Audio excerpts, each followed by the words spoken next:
हरे Krishna everyone. एक बार आप लोगों का फिर से स्वागत है अमोघ शिक्षा यूट्यूब चैनल पे।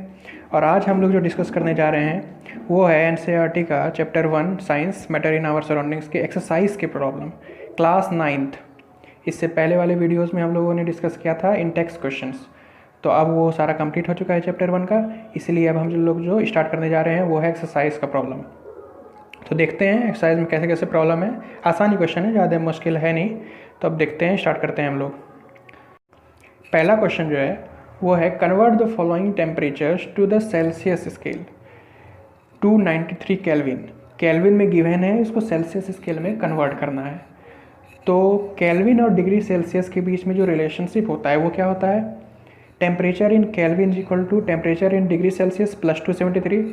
और अगर टेम्परेचर इन डिग्री सेल्सियस में कन्वर्ट करना है और केल्विन में दिया हुआ है तो क्या करेंगे, 273 माइनस कर देंगे।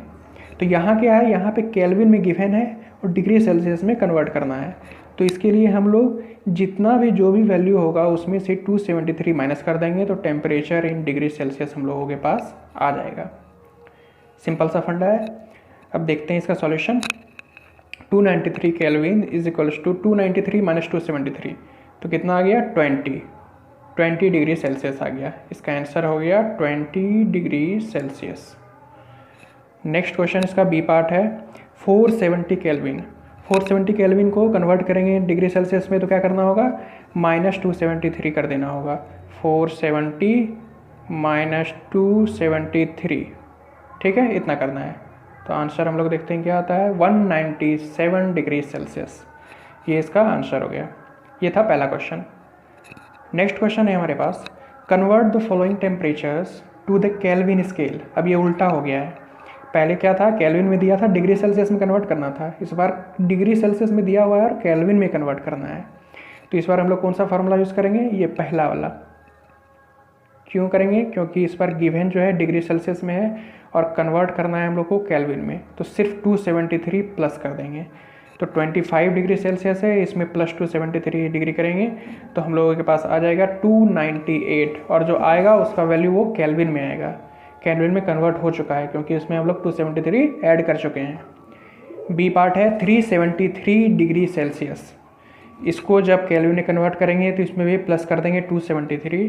तो 373 plus 273 is equal to 646 kelvin. ये 646 केल्विन आ गया, कन्वर्ट हो चुका है केल्विन में। दूसरा क्वेश्चन भी समझ में आ गया होगा। बिल्कुल सिंपल है, सिर्फ फार्मूला बेस्ड क्वेश्चन है। ये दोनों जो फार्मूला है ये दोनों हम लोग को याद रखना है बिल्कुल, कि केल्विन से डिग्री सेल्सियस में कैसे कन्वर्ट होता है और डिग्री सेल्सियस से केल्विन में कैसे कन्वर्ट होता है।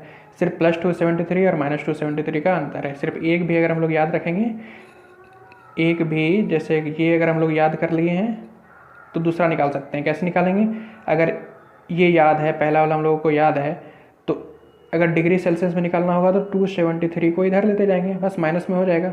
नेक्स्ट क्वेश्चन है हमारे पास, give reason for the following observations. Reason बताना है, यहाँ कुछ स्टेटमेंट्स लिखे हुए हैं, उसका रीज़न बताना है।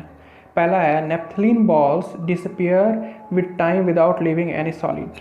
नेप्थलीन होता है ना, फिनाइल की गोली जो हम लोग रखते हैं घर में, कपड़े उपड़ों के बीच में रखा जाता है, तो वो अपने आप अगर हम लोग खुले में रख देंगे तो वो अपने आप उड़ जाता है हवा में और ज़रा सा कुछ भी नहीं बचता है, डायरेक्ट सॉलिड से डायरेक्ट गैस बन जाता है। तो ऐसा क्यों होता है, इसका रीज़न, इसके पीछे का रीज़न क्या है?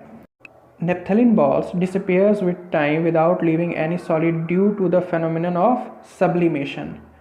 सब्लिमेशन के कारण ऐसा होता है। सब्लिमेशन क्या है, सब्लिमेशन में क्या होता है, सॉलिड से डायरेक्ट गैस बन जाता है। मतलब सॉलिड स्टेट से डायरेक्ट गैसेस स्टेट में चेंज हो जाता है पार्टिकल्स या कोई भी सब्सटेंस। विदाउट लिक्विड का आता ही नहीं है, जो इंटरमीडिएट स्टेट लिक्विड होता है ना, ये आएगा ही नहीं। डायरेक्ट सॉलिड से गैस बन जाना, इसको कहते हैं सब्लिमेशन। तो इसी कारण sublimation is the change of state from solid to gas without undergo the intermediate state, that is liquid state. Liquid state में जाए बिना डायरेक्ट सॉलिड से गैस बन जाता है, उसको कहते हैं सब्लिमेशन। तो नेप्थलीन बॉल्स इसलिए डिसअपियर हो जाता है क्योंकि वहाँ सब्लिमेशन हो जाता है नेप्थलीन का। जैसे ही वो एटमॉस्फेयर हवा के संपर्क में आएगा तो वो डायरेक्ट ही गैस बन जाएगा, धीरे धीरे धीरे धीरे डायरेक्ट गैस बन जाता है पेपर में। तो उसके लिए इसीलिए naphthalene ball disappears with time without leaving any solid, पीछे सॉलिड कुछ बचा नहीं रह जाता है। नेक्स्ट क्वेश्चन है, we can get the smell of perfume sitting several metres away. Perfume की स्मेल हम लोग को दूरी पे बैठे हुए रहने पे भी उसकी स्मेल आ जाती है, ऐसा क्यों?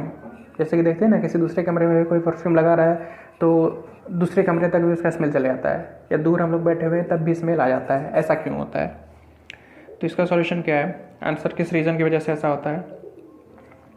Gaseous particles possesses kinetic energy and has high speed moving rapidly in all direction. Gaseous particle में काइनेटिक एनर्जी होता है और बहुत ही ज़्यादा, इसके कारण बहुत हाई स्पीड से वो मूव करते रहता है।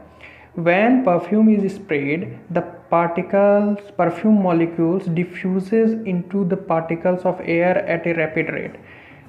जो परफ्यूम होता है उसका जो मॉलिक्यूल्स होते हैं वो एयर में जल्दी से तुरंत डिफ्यूज़ कर जाते हैं, और तुरंत बहुत। और काइनेटिक एनर्जी तो गैसेस पार्टिकल में ज़्यादा होता ही है, जिसके कारण हाई स्पीड से मूव करते हुए वो हमारे नाक तक पहुंच जाता है, अगर हम लोग दूर भी बैठे होंगे तो भी। This enables us to smell the perfume from a distance. ये हो गया इसका सॉल्यूशन।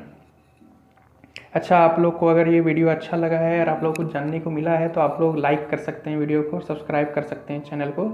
इससे बहुत ही हम लोगों को भी फ़ायदा होगा और आप लोग को भी नेक्स्ट वीडियो मिलते रहेगा, और जिससे कि जितने भी क्वेश्चंस हैं सबके सॉल्यूशन आप लोग को आराम से मिलते रहेंगे। बेल आइकन को आप लोग दबा दीजिए और सब्सक्राइब तो